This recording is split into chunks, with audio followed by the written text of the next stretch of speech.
Hello, welcome to Easy English. Today I have a challenge to give you 50 phrases in under 10 minutes to help you sound like a native. No props. No problem.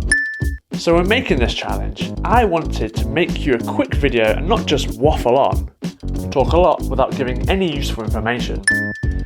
So let's say you're out with some locals and having a chinwag, a conversation, and you want to show off your newly learned phrases and make some new mates.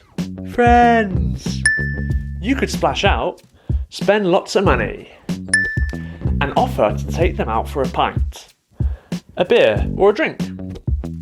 Be careful though, drinking in the UK isn't cheap and could cost you a bomb. A lot of money.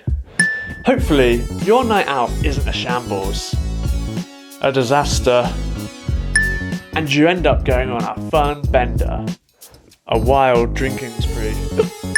Your new UK mates could possibly be a bit cheeky, rude, but in an amusing way. They could be a bit dim, stupid, maybe full of beans, to have lots of energy and enthusiasm, possibly gobby, loud and interruptive, but most probably they'll be the bee's knees, the best.